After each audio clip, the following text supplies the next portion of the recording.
Nous sommes à l'hôpital intercommunal de Créteil, dans le service du professeur Éric Souillède. Bonjour professeur. Bonjour. Et aujourd'hui, nous voulions vous parler d'un nouveau laser qui est le Navilas. Quels sont les avantages qui vous ont amené à investir dans ce laser, le Navilas? Tout d'abord le contexte. Il s'agit d'un laser rétinien utilisé pour les pathologies de la rétine et de la macula. Le laser, dans notre activité, est peu à peu tombé en désuétude depuis l'arrivée des anti-VEGF. Le laser servait historiquement à deux conditions, les conditions maculaires et la rétine périphérique. Pour la macula, l'essentiel des pathologies maculaires est maintenant traité par anti-VEGF. Et peu à peu, on a fait de moins en moins de laser. Et l'expertise en traitement laser maculaire a diminué, puisqu'on en fait moins, on a de moins en moins la pratique et surtout de moins en moins l'apprentissage et le partage des connaissances. Autrement dit, on enseigne moins le laser. Ça, c'est ce qui s'est passé ces 10-15 dernières années. Pour le laser périphérique, c'est vrai que ça reste encore bien utilisé, même si les anti-VEGF prennent de plus en plus de place. Et puis est apparu ce laser, le laser Navilas, très prometteur parce qu'il fonctionne un peu comme, j'aime à dire, un robot laser. On lui dit ce que l'on veut traiter et il va le faire avec une extrême précision. Alors, le concept paraissait intéressant, on s'est réunis en équipe, on a discuté, est-ce qu'on y va, est-ce qu'on n'y va pas? Sur le papier, sur le concept, sur l'idée, c'est séduisant de savoir qu'on est très sécure, qu'on va aller taper au micron-près ce que l'on veut, mais un, est-ce qu'on va tenir les promesses? Et deux, est-ce que le résultat du laser sera bon? Est-ce qu'on va vraiment traiter? Et là, on a été vraiment bluffé, je crois que c'est le mot, par les résultats de ce laser. D'abord, la conjoncture et l'articulation entre le laser, la thérapeutique, et le diagnostic, les techniques d'imagerie que l'on a ici à Créteil, donc on a quand même une petite expertise là-dessus, sur ces techniques d'imagerie. Articuler les deux, et c'est vraiment le propos de ce laser, puisqu'il va traiter sur la base d'une imagerie, articuler les deux, et rajouter en plus l'intelligence des membres de l'équipe qui ont su faire dépasser à l'appareil ses limites, ça nous a permis d'avoir des résultats qu'on n'osait même pas imaginer chez certains patients. Des pathologies qu'on avait encore du mal à juguler par anti-VEGF, quelques entités qui pour l'instant restent un peu difficiles, qui sont traitées avec succès par ce laser Navilas. Alors là, on a vu vraiment l'aspect technique et merci vraiment pour l'historique de l'évolution du laser. Mais est-il vrai que les patients supportent mieux ce nouveau laser, le Navilas?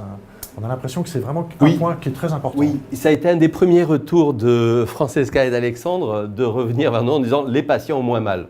On s'est dit, bon, peut-être un effet nouveauté. Et effectivement, donc vous l'avez quantifié, vous en avez fait une étude, sur une étude de douleur, et les patients ont beaucoup moins mal. Et les patients qui avaient antérieurement eu du laser, on va dire non Navilas, et qui ont maintenant ce laser. Alors la question est pourquoi? Pourquoi et comment ça marche? Pourquoi est-ce qu'ils ont moins mal? Mais de fait, c'est moins douloureux. Et alors, d'après votre expérience, est-ce qu'il vous paraît possible que ce laser puisse traiter des pathologies plus compliquées ou des patients beaucoup plus difficiles? De façon assez claire, il y a des patients qui sont plus sensibles que d'autres à la douleur et qu'on a du mal à traiter pour la PPR avec les lasers classiques parce que toutes les 5 secondes ils reculent, ils ont mal et du coup le fait de le faire avec un laser moins douloureux, ça rend le traitement beaucoup plus facile. Et puis après il y a des pathologies plus complexes, des pathologies maculaires qui s'approchent vraiment beaucoup du centre. On a du mal à traiter avec un laser dans lequel on n'a pas de contrôle sur la précision forcément et on se permet de s'approcher plus des limites avec une Navilas. Donc, et je dirais que comparativement à un laser classique, comment vous placez le Navilas alors? C'est une vraie innovation. Il faut voir que ce n'est pas simplement un autre type de laser. Là, on va aller dire à l'appareil, à partir d'une imagerie, voici notre plan.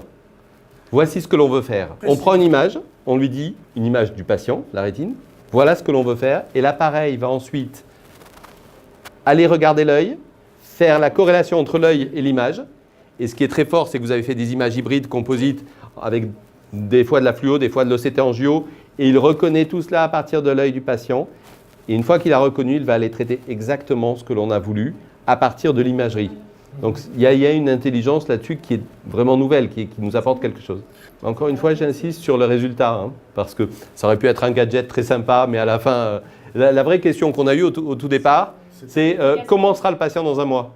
Quand on va le revoir, il sera comment? D'accord. Et effectivement, on a de l'efficacité et là, on a été très agréablement Le surpris. Navilas présente un grand nombre d'avantages. Moins douloureux pour le patient, visiblement une interface et une gestion beaucoup plus précises, et pour des résultats, puisque vous avez l'air de le dire, un mois après, qui sont plutôt probants. Les résultats sont bons. Les résultats sont bons, c'est sûr. En termes de sécurité, Ouais. quel est l'avantage? En termes de sécurité, bien sûr, le Navilas est intégré avec un système de tracking très performant qui nous permet, en mettant les zones de sécurité, d'éviter de toucher le nerf optique et la macula. Et c'est le seul laser à avoir ce système en fait. C'est très important. Il faut bien voir le concept, hein, peut-être pour les non-initiés au laser. Le laser consiste à brûler, à coaguler. On n'est pas à l'abri, et c'est arrivé à tous les ophtalmos, d'un mouvement erratique d'un patient